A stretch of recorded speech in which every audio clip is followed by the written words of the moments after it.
What lies beneath the Great Sphinx? A historical mystery. Have you ever gazed at something so ancient, so monumental, that it seemed to hold the weight of time itself? I remember standing at the edge of a desert once, the wind carrying grains of sand across my feet, and feeling a quiet awe as I looked at the stars above. In that moment, I thought about the people who came before us, those who built wonders that still speak to us across millennia. One image came to mind. The Great Sphinx of Giza, that enigmatic lion with a human face, crouching in the sands of ancient Egypt, guarding secrets older than history. For over 4,500 years, the Sphinx has watched over the Giza Plateau, its gaze fixed on the horizon, silent yet full of stories. Who carved this colossus and why?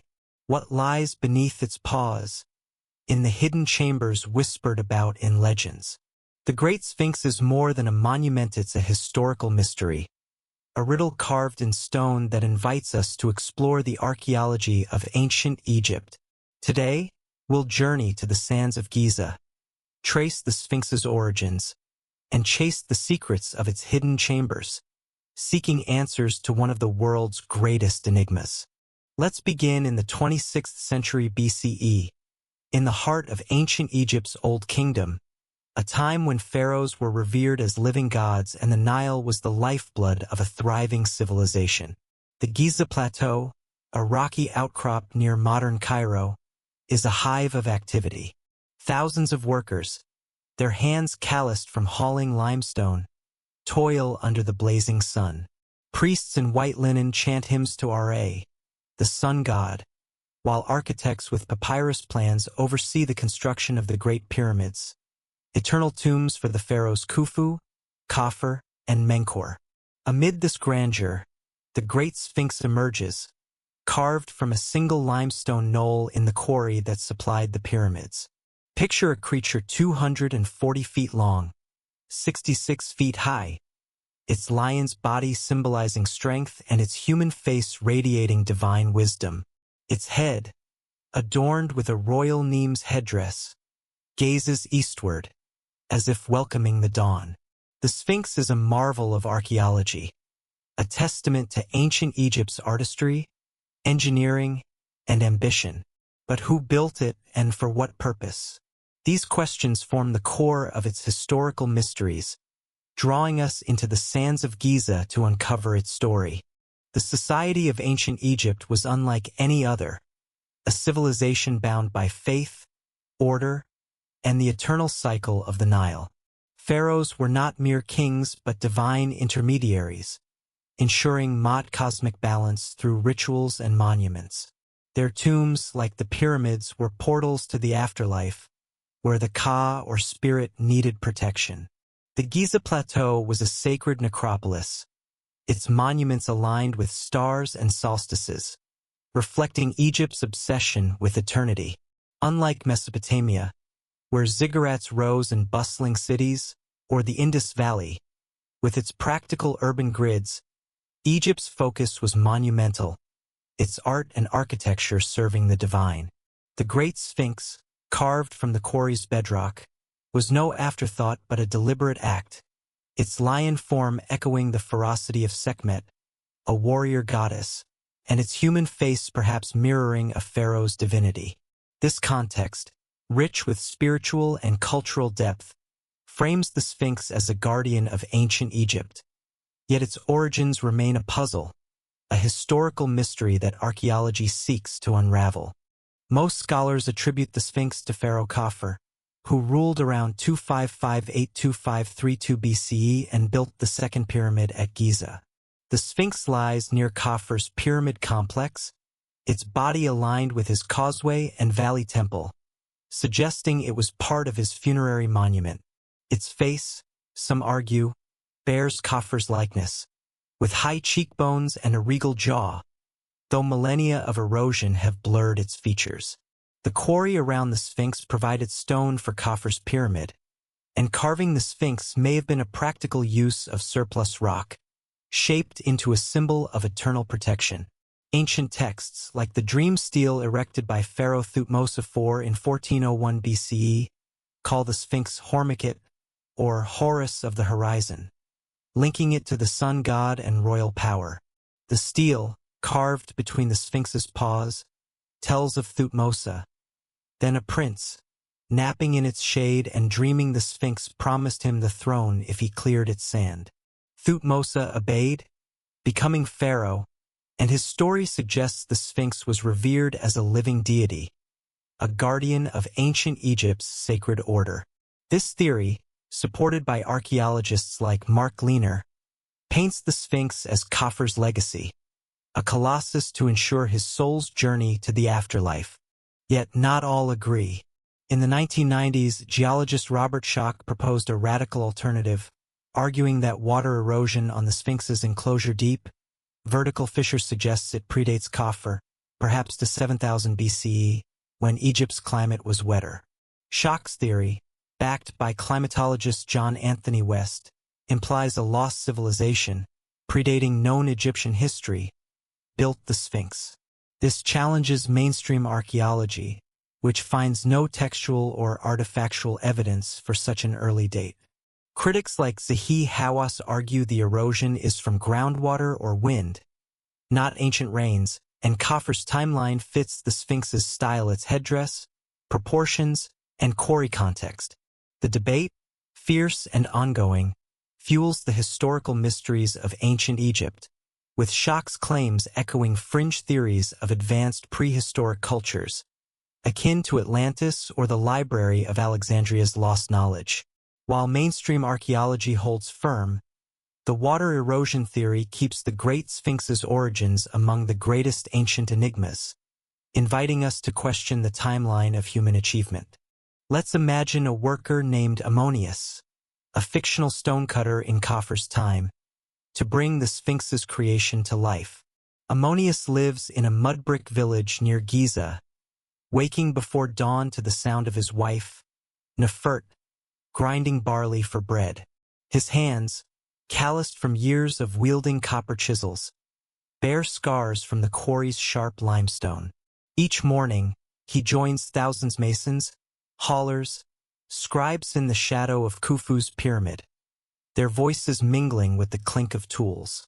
Ammonius' task is to shape the Sphinx's flank, following priest sketches drawn on papyrus, their lines sacred, guided by Ma'at. At noon, he rests under a palm canopy, sharing beer with his friend Nebraska, a mason who dreams of seeing his name on a stele.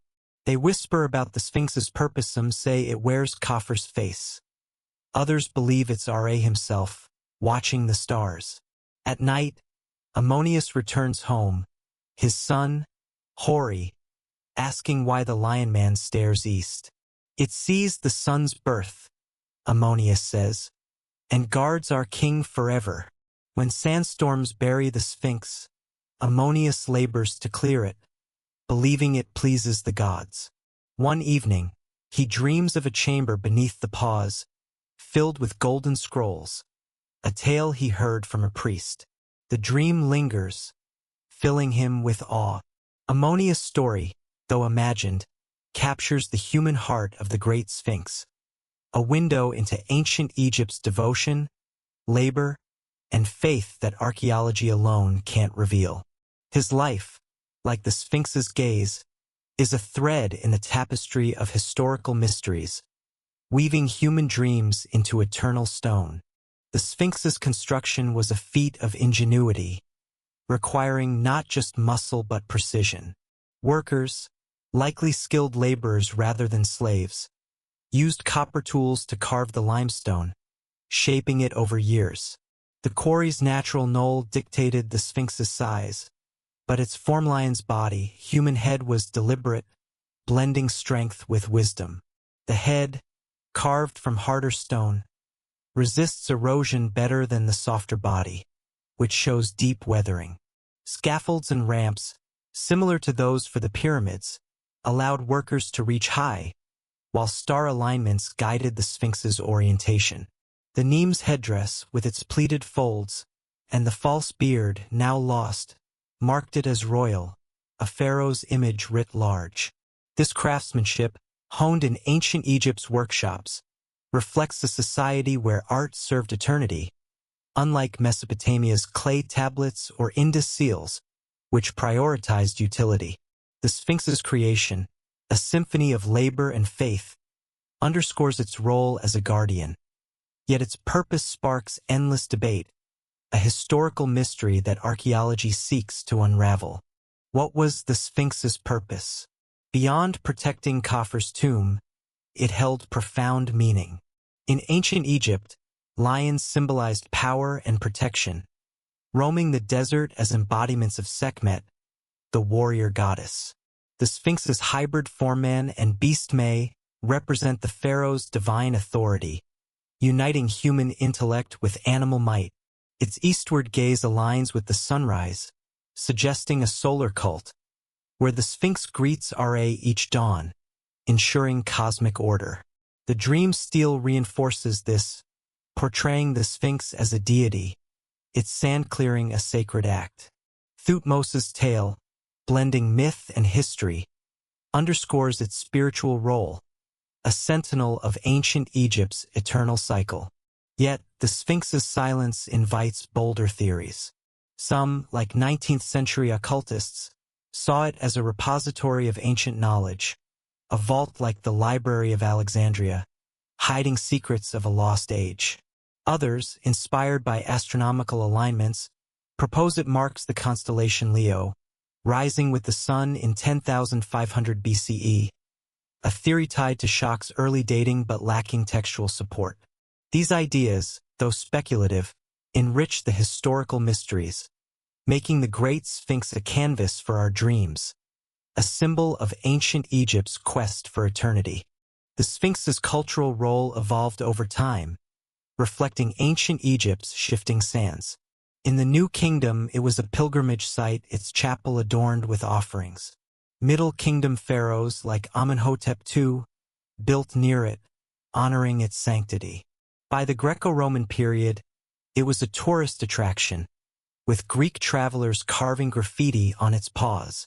The Sphinx's face, weathered by time, became a riddle Khafre's or another's. Its nose, lost by the 14th century, was blamed on Vandals, not Napoleon, as medieval accounts show it gone before his 1798 campaign. The beard, now in fragments, once hung proudly, a mark of divinity. These changes, etched by time and human hands, mirror ancient Egypt's resilience, like the Library of Alexandria's enduring legacy despite its loss. The Sphinx's survival, half buried for centuries, is a miracle, its historical mysteries a bridge to those who revered it. Now, let's delve into the most tantalizing enigma, the hidden chambers beneath the Sphinx. For centuries, legends have whispered of secret rooms, tunnels, or a hall of records containing ancient wisdom.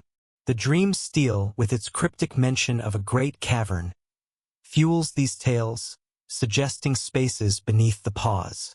In the 1980s, seismic surveys by American geophysicist Thomas DeBakey detected anomalies, voids, or cavities beneath the Sphinx's front and sides, sparking global excitement.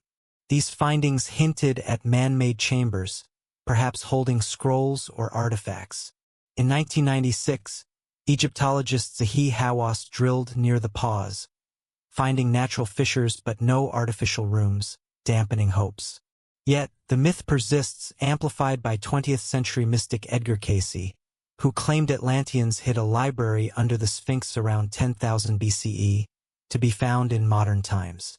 Cayce's visions, unsupported by archaeology, inspire fringe theories, linking the Sphinx to aliens or lost civilizations like those imagined for Alexandria's scrolls. Mainstream scholars, like Mark Lehner, argue any voids are natural, formed by limestone's porous layers or groundwater. A 2018 study by Cairo University mapped cavities near the base, likely geological, not crafted. Still, ancient texts like Herodotus' tales of Giza's underground passages and Coptic legends of secret vaults keep the dream alive. The Great Sphinx's hidden chambers, real or imagined, are a historical mystery, a call to uncover ancient Egypt's lost history. The search for chambers has a storied past, blending adventure and science. In 1817, Italian explorer Giovanni Caviglia dug around the Sphinx, uncovering its chest but finding no tunnels. In the 1920s, French engineer Émile Barrais cleared sand, revealing the dream stele and a chapel, but no secret doors. Modern tools ground-penetrating radar, thermal imaging detect anomalies, but Egypt restricts invasive probes to protect the monument. In 2023, a Japanese team used non-invasive scans, finding voids but no clear chambers, echoing Debicki's work. The debate divides experts. Hawass sees the Sphinx as fully explored, while others, like John Anthony West, urge deeper study. This tension mirrors the Library of Alexandria's loss, where speculation fills gaps left by evidence. The Sphinx's chambers, like Alexandria's scrolls, are a metaphor for our quest for ancient knowledge, a historical mystery that captivates us because it might be true. Let's explore the chamber's cultural allure. In medieval Islam, the Sphinx was a bullhole, the father of terror, its gaze inspiring awe. Sufi mystics told of tunnels beneath, holding Pharaoh's treasures. European alchemists, seeking the philosopher's stone, saw the Sphinx as a gate to esoteric wisdom, like Alexandria's lost texts. In the 19th century, British explorers like Howard Vyse dug for secrets, finding only sand. These tales, blending myth and greed, reflect our fascination with hidden chambers, a desire to touch ancient Egypt's soul. Modern fiction, from Indiana Jones to conspiracy blogs, keeps the myth alive, with ex-posts debating Atlantean vaults. Archaeology, grounded in evidence, tempers these dreams. Yet the Sphinx's silence invites wonder, a historical mystery that links us to ancient Egypt's dreamers. The Sphinx's physical state tells a story of endurance. Erosion, wind, sand, ancient rains has scarred its body, the softer limestone crumbling faster than the harder head. Its nose, lost by the 14th century, was likely broken by vandals, as medieval traveler Ibn Battuta noted damage before Napoleon's 1798 arrival. The beard, now in fragments at the British Museum, once marked divinity. Sand buried the Sphinx for centuries, preserving it until Thutmose Ivy's clearing. By the 19th century, it emerged again, sketched by explorers like Dominique Vivant-Denon. Today, it faces new threats: Cairo's pollution, rising groundwater, and tourism's wear. Egypt's conservators, using laser scans and limestone patches, fight to save it, a UNESCO treasure. In 2024, a digital twin mapped every crack, aiding restoration. This effort, blending archaeology and technology, ensures the Great Sphinx remains a beacon of ancient Egypt, its historical mysteries intact. Let's revisit Ammonius, our stonecutter, to ground the Sphinx's grandeur in human terms. Years after its carving, Ammonius is gray-haired, his back bent from labor. He sits by the Nile, telling his grandchildren of the Lion Man, how it watches the sun rise, guarding Khafre's soul. His daughter, Merit, a weaver, asks if gods live beneath it, a tale from priests. Ammonius smiles, unsure, but feels the Sphinx's gaze in his heart, as if it sees his life's end. He recalls a festival when villagers danced before the Sphinx, offering bread to Hormukit, believing it blessed their crops. In dreams, he sees a chamber of golden scrolls, knowledge from before the floods. Ammonius' tale, though fictional, weaves the Sphinx into ancient Egypt's daily life, a historical mystery born of faith and labor. His story, like Alexandria's lost scrolls, is a thread connecting us to those who dreamed beneath Giza's stars. Why does the Sphinx matter? It's a mirror, reflecting our urge to create, to question, to seek beyond the visible. Its hidden chambers, real or myth, symbolize the unknowns in our souls. The coffer theory ties it to history, shocks to curiosity, cases to dreams of lost worlds. Each, like a chisel mark, shapes our view of ancient Egypt. Yet the Sphinx remains elusive, a historical mystery that invites exploration. It challenges us to preserve our heritage as we mourn Alexandria's lost history, guarding against time's erosion. The Great Sphinx is a call to stand before the past, to listen to its whispers, to carry its story forward. In 2025, as we probe the Sphinx with drones and scans, we stand on Ammonia's shoulders, asking his questions. Will we find hidden chambers? Or will the Sphinx keep its secrets? The answer matters less than the asking, for in questioning, we honor ancient Egypt's legacy. The Sphinx, like the Nazca lines or Alexandria scrolls, is a bridge between worlds, uniting us with those who carved under the same sun. Its mystery is a gift, a flame we must tend, ensuring its light shines for generations. As we near the end, let's hold the Great Sphinx close. It's a guardian, not just of Giza but of our shared story. Its creators, like Ammonius, didn't know we'd stand here, but they carved anyway, trusting the stone to speak. That trust inspires us to create, to question, to dream. So what secrets will you seek? What mark will you leave? The Great Sphinx is gone from its maker's hands, but its spirit lives in us, in every mystery we chase. That desert night, when my friend asked, "What's the point?" I was silent. Now I'd say the point is to keep watching, to keep wondering, to keep carving. The Great Sphinx is humanity's boldest gaze, and though its secrets elude us, its presence endures. What do you think? What does the Sphinx mean to you? Have you felt the pull of ancient Egypt, the urge to uncover historical mysteries?